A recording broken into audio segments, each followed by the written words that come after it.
Welcome to the Culinary Treasure podcast. I'm Steven Shomler, your host. I am so excited about today's episode.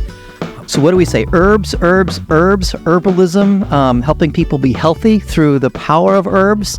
Brighid Doherty, did I get that right? Yeah.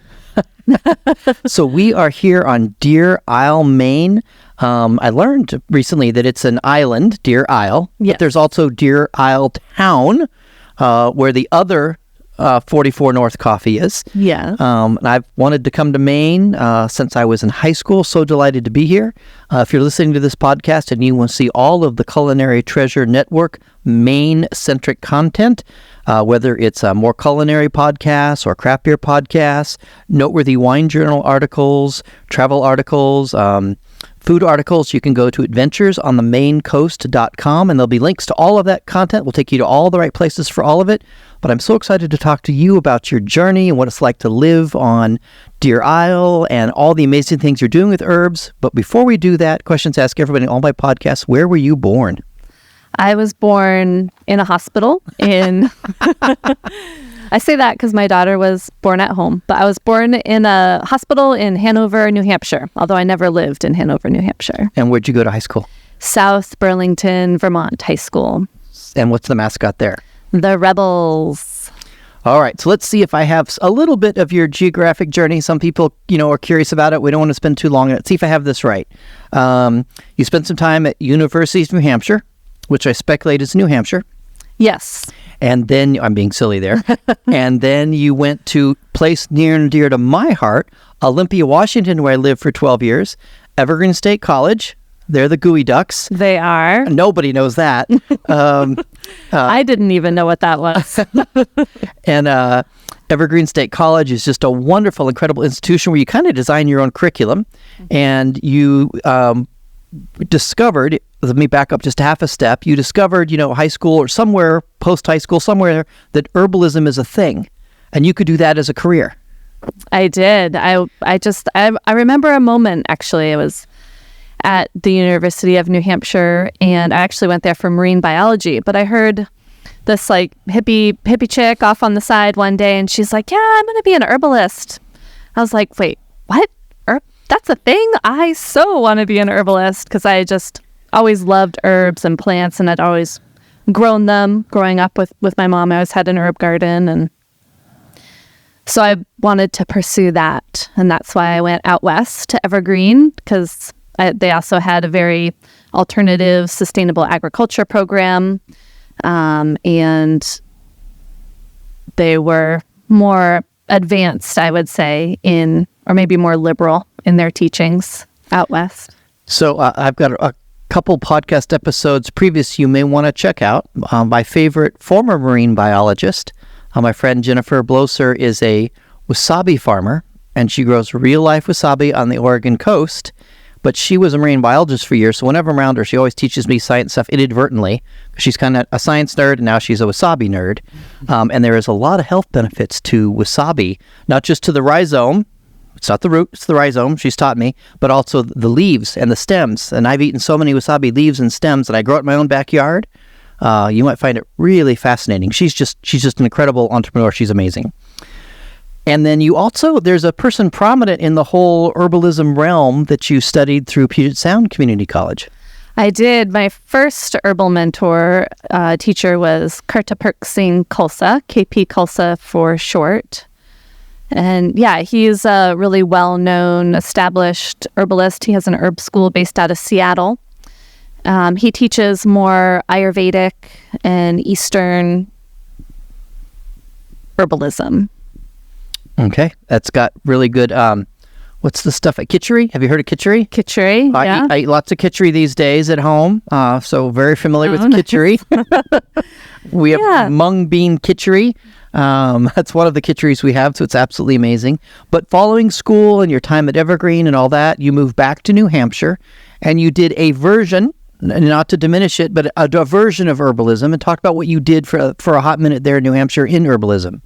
Well, first, I worked at a natural pharmacy called the Herbal Path in Dover, New Hampshire, Portsmouth area, where, it was mostly herbs and capsules and bottles and nutraceuticals and vitamins and a lot of supplements. And so that's where I kind of did a lot of, and I started lecture series and did some private consulting.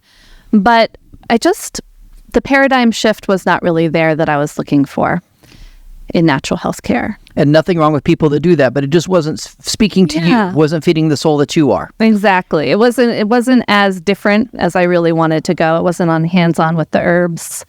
I did make a garden there, an herb garden, but I decided I wanted to really get back to digging in the dirt and working with the plants. So I strayed from that aspect of herbalism and started a gardening business. But what I heard you say, which I thought was really tragic but beautiful, I guess, is that you were still under fluorescent lights in an office, and that's not really what you were wanting.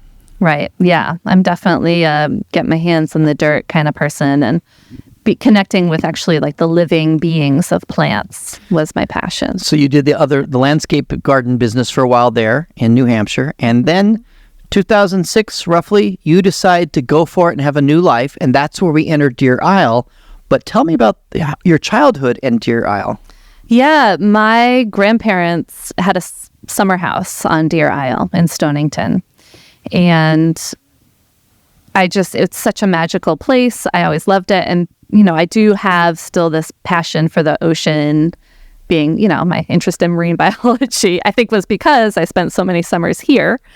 And I just decided I was turning 30. I just wanted to get out of Dodge and start something new. So here I came. Yeah, I there's been a number of people I've done podcasts with on this trip that grandparents, summer home, Deer Isle, and later they move here. It's a recurring theme. Not unlike some of the people that moved to Bozeman. Very few people that I've just been to Bozeman a lot. I love Bozeman, and very few people say, "Oh, I was born in Bozeman and I went to Bozeman High School and I was a Bozeman Hawk." It's like, no. Everybody moves here, but there's a specific reason they do. And here, it's a lot of summers as a kid, and then later they say, "That's it, I'm coming." Mm-hmm. And I can understand it. I knew I would love it here, and just look at the view where we're filming. I mean, it's incredible. I'm so blessed to be here. It's like, okay, yes, I have fallen in love with it. I go to Bozeman every year. I'm coming to Deer Isle every year. I'll find more and more stories and just excuses to be here. And, I need my Royal Tar. Oh, that coffee is so good. They do ship, so. I noticed that. My suitcase is going to be stuffed. And so you came out here 2006, and you're just going to make it work, which I just love that. There's a reason you're self-employed, because you have that entrepreneurial spirit. And so what's the first thing you did? I got a job as a sea kayak guide at a place, an outfitter that was right across the cove from my grandparents' house, which I was staying in at the time. Yeah. I've been in a sea kayak once off the Oregon coast outside of Bandon a long time ago, more years than I would even want to imagine. It makes me feel very old. It was incredible.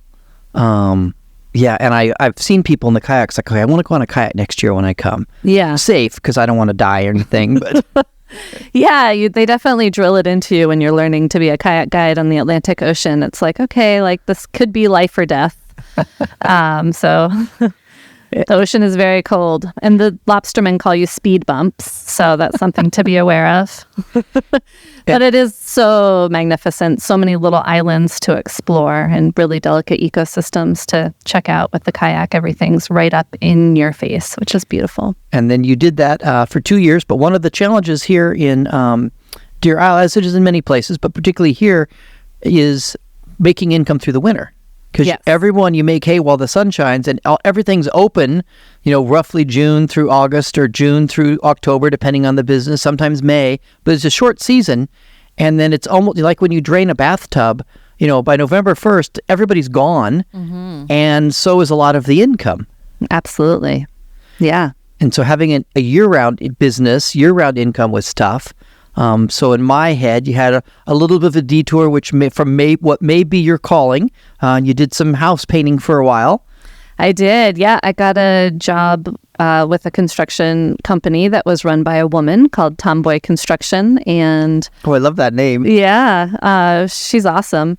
Renee Sewell. And I worked for her for 6 years, painting interior and exterior houses. I really wanted to learn how houses went together. And I did. So part of what brought you to, if I understand correctly, to Deer Owl was you wanted a different life, both probably, for sure, we've talked about professionally, but I suspect personally. And it feels like, just listening around the edges, you've kind of found that life. You found your significant other, your partner here. Yeah. And now you have a daughter. And you light up when you talk about her. Like we've talked on the phone a couple times setting this up. You talked about your daughter Nix and hear the love and the joy. And so even Deer Owl has brought you a lot of personal fulfillment in addition to professional. Yeah. Oh, mostly personal fulfillment. Absolutely. I did move here. It was more for the lifestyle of living on an island in Maine. And I figured the work would follow. I'm pretty skilled. I can, figure it out. So that was what the painting was. But after a while, I was like, okay, I don't really want to be working on ladders and huffing paint fumes for the rest of my life, because I want to get my hands in the dirt and work with the plants, and I want to get back into herbalism. And actually, funny enough, when I was working on all these houses, on these ladders, huffing paint fumes, I loved listening to podcasts. And this was, I think podcasts were just starting to really get popular. And I listened to a podcast that was now by my main herbal mentor, Susan Weed. And what's the name of her podcast? Ask Herbal Health Expert Susan Weed. Okay, and she mentors you now today. She is still my mentor today, and she is one of the grandmothers of the herbal renaissance in the United States. Okay, we're skipping ahead just a brief moment for the story. Do you know anything about Doctor Who and the TARDIS? No. Okay, he's a time traveler. We're jumping ahead a little bit, Jim, but we'll come right back to where we're at. But you have a podcast, and your podcast is called The Healthy Herb. The Healthy Herb Podcast. It's amazing. It's one of the things I wanted to have you on my podcast to promote. The information's fantastic. The podcast is good. People need the more woo-woo healthy stuff anyways. I don't mean any offense when I say woo-woo, but it's great. I want to promote it. It's like I want to promote the information you're sharing. Yeah. But you're painting, and you listen to a podcast, and it's Susan Weed? Yeah. Did you ever think that she would become your mentor? It's funny because when I first met Susan Weed, when I was, an herbalist in New Hampshire, everything that she taught was like so counter to the type of herbalism that I was involved with. And I just wasn't ready to hear her teachings because it was so different. And then again, it was that paradigm shift that I was really looking for. And so I was ready to hear it finally. And her podcast definitely changed my life. And then I became a mentor student of hers and still have phone conversations with her to this day. And she has really, she gave me the inspiration and motivation to get back into herbalism and connecting with my local community and connecting with the plants themselves. That is fantastic. And I bet she is so proud of you and pleased as punch that you now have your own herbal podcast. Yeah, I think so. Oh, I guarantee it. You work with someone and then you see them grow. It's who I am, and I bet you that's who she is. Yeah. Okay, so now we're going to go back in time to where we were. Okay. Painting houses, listen to podcasts, and then you take a step, this will be a theme, so might as well just spill my beans right now. Okay. I don't know if there's any... it's okay if there's not. It just gets me to want to go. But if there's any church or synagogue in your background, but in a lot of church communities, faith communities, there's this phrase, and I've improved it. I'm sure I have. I'm certain. So the phrase is, God loves you and has a plan for your life. God loves you and she has a plan for your life, whatever you prefer. But I've improved it. God loves you and I have a plan for your life. And I just think you, full-time, herbs and helping people with herbs be phenomenal. The grand vision I have for you, just herbs all the time and taking care of your family greatly and helping lots of people with herbs. So you went from painting to what? I stepped right off that ladder and right back into the garden dirt. And I started landscape gardening for people. And what is landscape gardening? Well, it's more like fine gardening. I don't call myself a landscaper necessarily because I don't do lawns and I don't do hardscapes like some people would expect out of a landscaper. So I do more of the fine gardening. I do maintenance and garden design and installations and renovations. And so you're doing this business now. You're back. You're no more paint. You're digging in the dirt. Probably some herbs along the way. Probably some flower gardens, decorative gardens, and then 2017. Yes, now we're back to the herbs. What did you start in 2017, roughly? I started the Solidago School of Herbalism. Now, Samantha Eli is a dear friend of mine that I've been mentoring a little bit in her journey, but more about building her brand, not about. She is an incredible botanist, research botanist, and she'll be so excited that what I have learned from you, I will tell her. Now, Solidago is the fancy name. Botanical name for the genus of Goldenrod. That's correct. Did I get that right? You did. Oh, and I'm also going to call Jennifer and tell Jennifer this too. And she'll go, who have you been talking to, Steven?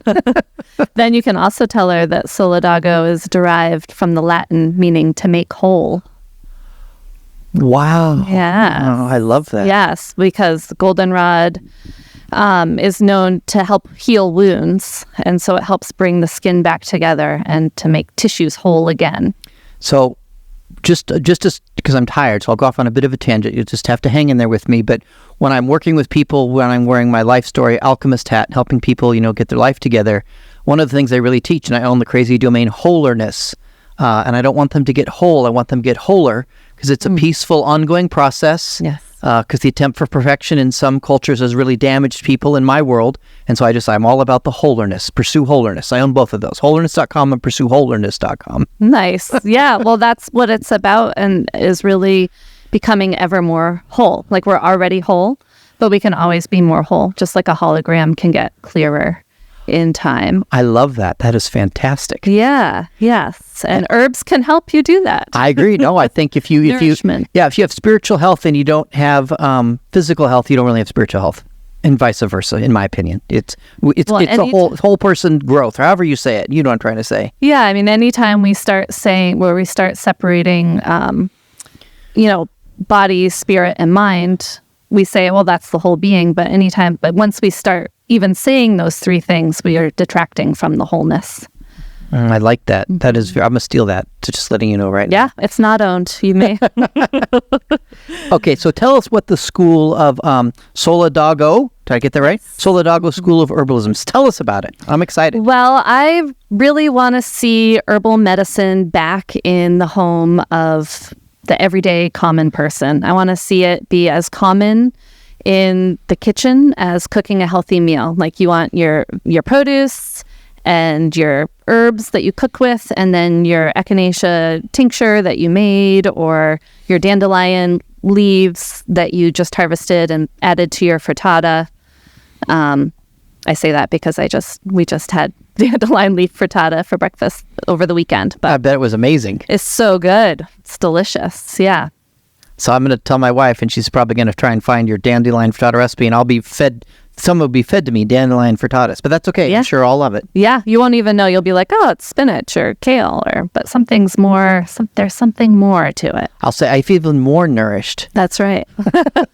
Well, in our wild foods, they really have a lot more chemistry to them that our bodies have evolved to need and to register and to work with. And so even little bits of wild food that we can incorporate into our daily diet can really bring large changes to our life. Yeah, I'm going to have to connect with Sam Eli, my young friend who's a botanist, because one of the things she talks about is the sacred intelligence of native plants. Ooh. And she really is, native plants are really, really important. And when you go into certain places in the world and they get rid of the native plants and bring in something else, bad things have always happened. She's got lots and lots of stories of it. And she's so passionate about native plants. And then there's a lot, both for the environment, for the ecology, for the whole system. When she says ecology, she means two different things. She's way smarter than I am. But also for people, for their nourishment. The native plants have so much more than we realize. Anyways, I think you would love talking with her. I would be interested because I have kind of a big beef with the whole native plant idea.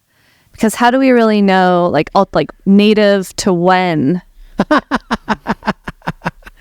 and to I think that it's something that for me, I just like the weeds that grow all around us, and a lot of them, like dandelion, is not native to Maine, but it is an abundant weed. So make use of it. Yeah, because it grows right outside your door. It's full of nutrition. It's beneficial for many aspects of our health. And most people want to kill it with Roundup and poisons. And so if we can shifting that paradigm, shifting the way that we see the world and the green plants and could be considered allies that grow all around us and right outside our back door. And just honoring the health that they offer could really make big shifts. There's a lot of fear around invasive plants and like only keeping native plants around. And I think that we are beyond that. I think the whole world is so incorporated. The horses left the barn. Yeah, and I think it's, in my mind, evolution, I think the plants are meant to have moved around the earth, whether humans did it or birds or animals. I mean, if dandelion have lived in Eurasia forever, which is where it's native to, which is a very large area, it's a very, then we would be, I think it would be sad that us over here in North America would never know the dandelion. Well, one of my favorite podcasts was with the gentleman who helped Kaloa rum get started in Kauai. And they make rum in Kauai, and they grow sugarcane on the original space of one of the original sugarcane plantations. And he taught me about canoe crops. And sugarcane came from Polynesia down to Hawaii in a canoe. It's definitely not a native plant. Yeah. So I think that makes sense to me, what you're saying. Plants are meant to go. So how do I interact with the School of Herbalism, the Solidago School of Herbalism? Well, I have a website called the Solidago Solidago Herb School is the tag, www.solidagoherbschool.com, where you can check out my offerings and connect with me there. You can also check me out on Instagram and Facebook. I'm a little bit more active on Instagram, I'd say, Solidago Herb School. Yeah. And also the Healthy Herb podcast, you can find me as well. We'll get to that. That's the next exciting bell that we need to ring. Yeah. But so I'll put links. If you're listening to this podcast and you can't write that fast and you want to see links, just go to culinarytreasurepodcast.com, find this article, and right below you can play the podcast right on the website, and below have links to all of these things that we're talking about so you can find it. Thank you. But you also have at least one resource people can purchase from you, Nourishing Yourself, right? Nourish Yourself. Nourish Yourself. And then I would love someday for there to be even more resources, like if you could do, pick your 5 favorite herbs and do one video resource that's 30 minutes long or 4 minutes long with you talking about it that I could buy for like $40. Sign me up, I'll do that. I'll buy one a month for 5 months. Be good for you, good for me. So like I said, that's part of my grand vision for your life. I love that vision. Have these resources, people can buy them. Yeah, let's. Well, really that is what Nourish Yourself is. It's 5 main herbs that you can really dive deep into and learn all about the herbs, and then learn the easiest way to incorporate them into everyday living. But it would probably be nice if I were to just, individualize the course, because then the course also has bonus classes and cooking with kelp, cooking with adaptogen herbs, and immune soups. So I should probably make those each individual classes. Yeah, exactly. And I just need one herb at a time. I'm not the sharpest knife in the drawer. I'm not the dullest either, but I'm not the sharpest. And I could one herb per resource. Give me the video. Give me all the stuff. I'll watch it 3 or 4 times. Take notes. Takes a while. I'm a bit thick-headed. I'm gender challenged.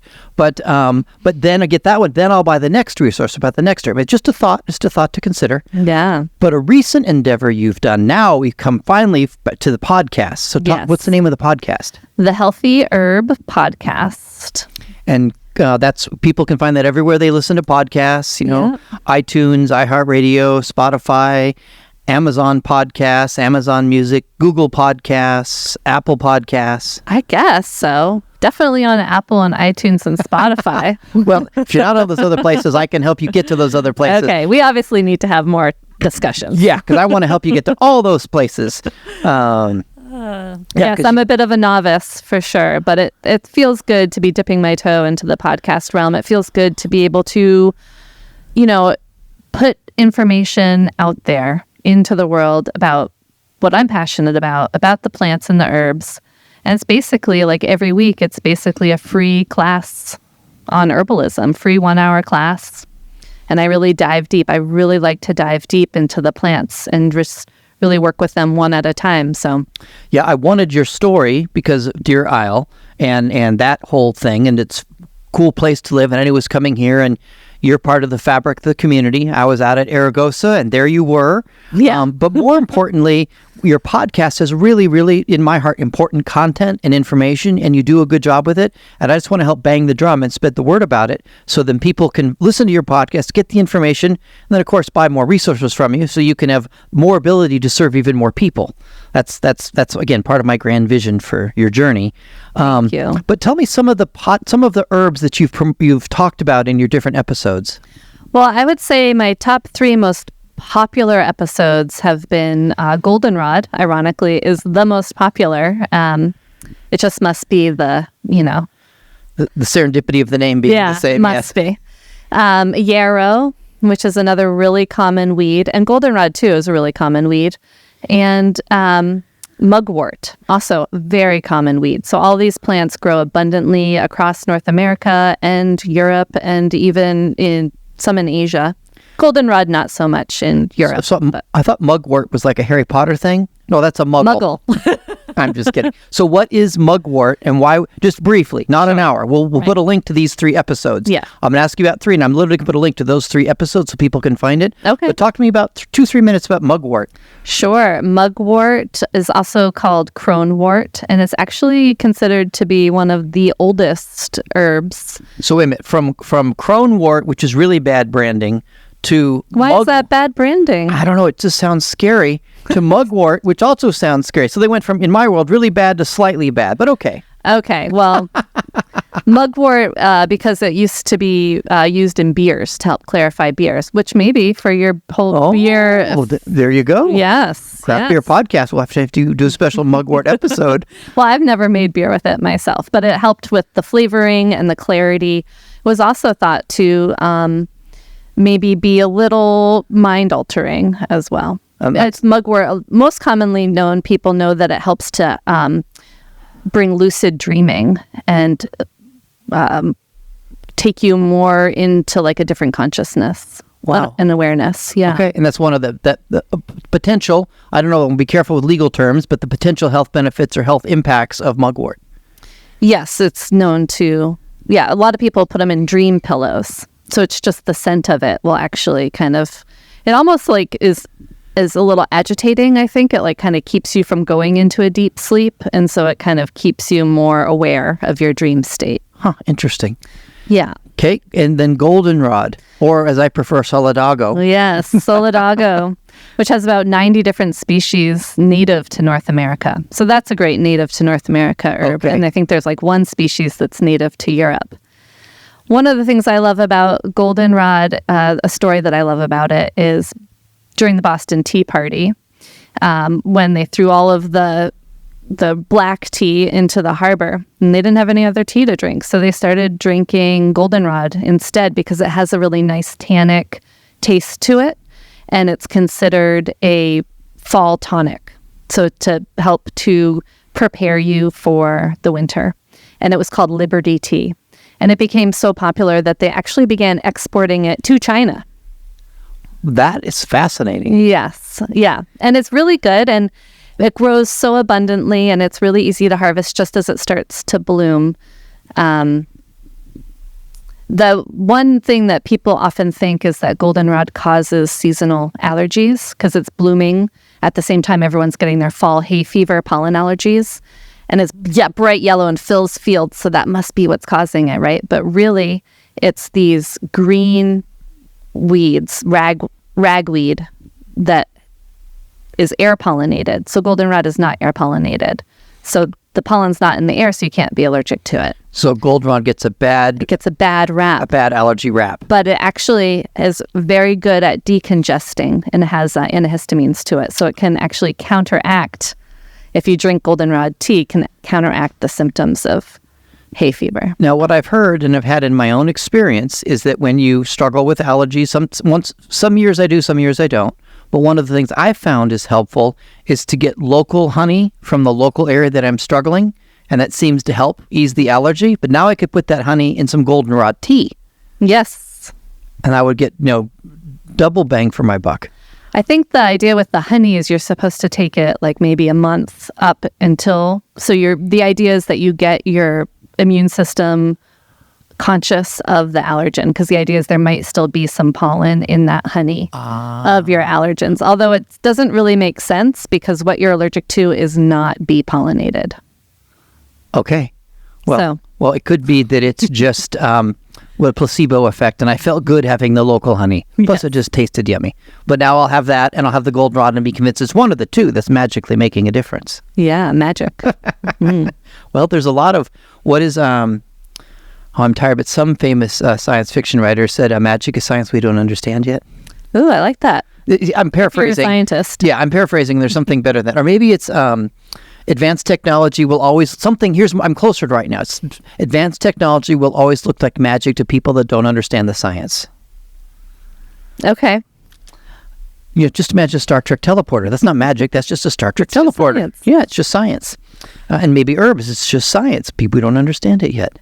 It's a little bit more.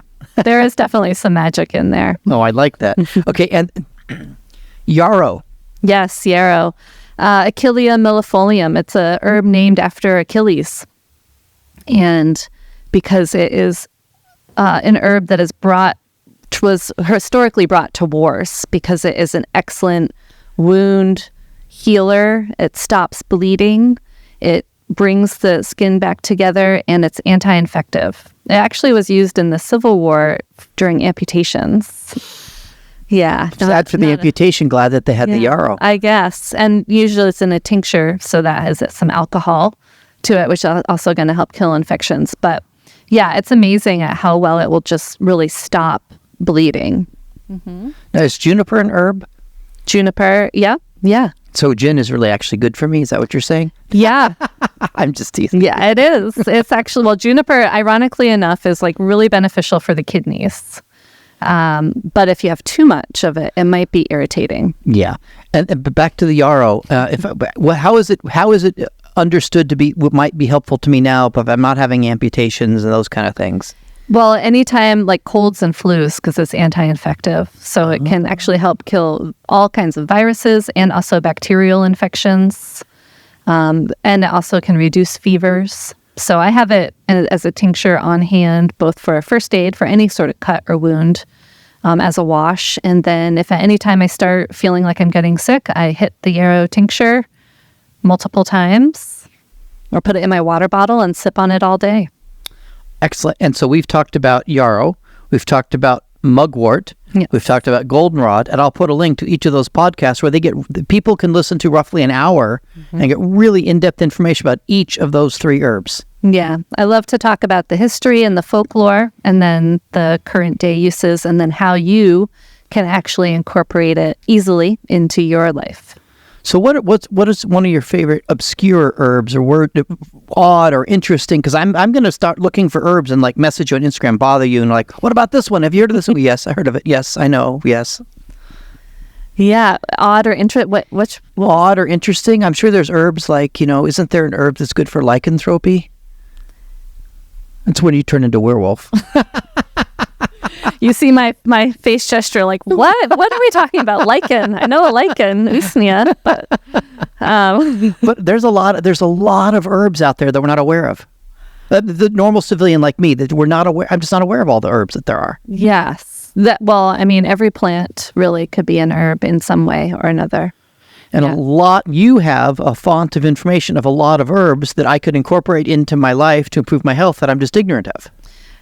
Yeah, I really like to both inform and inspire people. I really want to see people connecting with the common plants that grow, again, right outside your door. So they might not be odd or weird or exotic, which I don't really want to get involved with exotic herbs, because we can really destroy cultures and populations when we turn exotic herbs into trends and fads. Okay. I want to work with weeds that are abundant. We don't have to worry about over-harvesting them. But are still super helpful. And a lot of the weeds were actually brought to North America as medicine in their herb gardens, and then they naturalized. So I think it's more the mundane, everyday underfoot herbs that I'm really fascinated with, and I want to draw people's attention to. Oh, yeah, I understand. And there's probably more herbs than I'm aware of. Right underneath your feet. Exactly. And that be be beneficial to my journey. Yeah, beneficial to your health, your nourishment, your nutrition. You could just, even just going outside and eating a leaf of dandelion, you're not going to get the nutrition from it just by eating one leaf, but you will get the soil microbes from it, which is a whole nother aspect of health that is greatly lacking in North America, or at least in the United States. And soil microbes are so important to how we have evolved and to how our bodies function. And so we need to get more of that just by eating a few plants here and there just outside in our own backyard. So you'll have to do a tangential episode of your podcast where you cover soil microbiology or soil microbes. I would love to. The microbiome, both in our body and in the soil, is so fascinating. Yeah. And the correlations between the two is really amazing. Yeah, and then you correlate that in the herbs, then you kind of draw it in. You get away with it. I mean, it's such a new, we hardly really know anything about it. Even science hardly knows. Yeah, even to surface the topic, though, in an episode might be interesting. Yeah. Oh, I definitely would like to. Excellent. Absolutely. All Stay right. tuned. Good. And again, if this is a podcast, there's links to the podcast we're talking about. There's links to the Solidago School of Herbalism. It's all right there. You can get the information. It's really, really phenomenal. And then as we close, I just want to hear a little. I lived in Minnesota I grew up in Southern California. No snow. Doesn't snow there. I moved to Minnesota, and the first time it snowed, I had a long bending driveway, and I thought it was so cool to shovel the snow. The second time it snowed, I'm like, I need a snowblower. This is not cool. And the third time it snowed, I had a snowblower. And I learned that I'm good to -6. No matter what jacket or outfits I wore, if it was below -6, my bones hurt. And I'm like, I should not know this information. So now I escaped after 3 years. I'm in the Pacific Northwest, went back to the Pacific Northwest, where it's cold but not really cold. But how cold does it get at Deer Isle? And what's an average cold winter temperature? Does it get to 0, to the teens, to the 40s? Yeah, I would say 20s, teens. I'd say 20s is like dominant cold in the winter. So 20s is not an uncommon temperature. Yeah, in the winter. It's not too bad. Really. I mean, it's the wind chill that'll get you. That's where it really gets cold. 20s is pretty common. And is it windy in the winter? Well, here on Deer Isle is very windy. Absolutely. Now, I love a good Pacific Northwest storm. Nothing big Oregon coast, and just do you have good storms that come through? We do, yes, absolutely. But I wouldn't say it's anything as extreme as what I experienced out on the West Coast. I mean, West Coast is just way more extreme. We're a little bit more protected. Got it. Here, lots of inlets and coves. But yeah, some really good storms. A lot of kind of mixed precipitation where it might be snowing inland, but you'll see the line, and it pretty much goes like, sometimes it'll go even like right halfway through Deer Isle itself. Mix rain in Stonington and snow in North Deer Isle. What's the rhythm like living here? Because you've got busy in the summer, you've got a slowdown in the winter. Talk to me just a little bit about how you experience that. Yeah, summer is so manic and winter is so quiet. And in some way, I really like those extremes. But in the summer, it's like you just have to be outside and enjoying it all and working really hard and making the majority of your income and socializing. And then it starts to get dark, and it gets really dark here really early, because we're so far east. And it's just hibernation mode. Although I will say there's a lot more socializing that happens in the winter. Going to people's houses for dinner, a little bit less the past 2 winters, but yeah. We'll get back to that. We will. Got my fingers crossed. Yes. So definitely, you can just more easily connect with your friends, because in the summer, everyone has visitors, and you're going 20 miles in at 50, 70, 80, 90 miles an hour. And then in the winter, you're just like slow cruise, a lot of cross-country skiing and ice skating and hanging out around bonfires. It's really lovely, and it's really quiet. No slow drivers on the roads. It's great. Yeah, I did some filming with Peter at Nervous Nellies, who's an incredible artist and sculptor and does these amazing art installations. And he talked about the winter and how, he says, people just think we just live in holes in the winter and just don't go anywhere. And he said it in a very charming way. And he said, as an introvert, he cherishes the winter because it's quiet and it's beautiful. One thing I think is true, I picked up, and maybe it's anecdotal understanding I have that may not be right, but it seems like on Deer Isle, about all you have is you have like it's open, it's a market and one restaurant, and that's it. Yeah, you have the Harbor Cafe and Burnt Cove Market, the Galley, but they're kind of one and the same. Yep. It's on opposite ends of the island. Every once in a while there will be another restaurant that tries to make a go of it in the winter, but usually it's pretty hard to do. Oh, is it Maglatini's? Marlantini? Marlantini. Well, you have to, that's in Blue Hill. I mean, Blue Hill. They're not on Deer Isle, Island. Yeah, okay, we're talking, that's right. That's what I was, so it's just like one place. Yeah, but that's the cool hub, like you go to the Harbor Cafe for breakfast on a Saturday morning, everyone in there. You basically have conversations among the tables, everyone's kind of conversing everyone's talking about lobstering, of course, but how's the fishing? How are you doing out there? You go today? Well, and I don't know if I'll get to Harbor Cafe for breakfast this trip, but I did have the onion rings.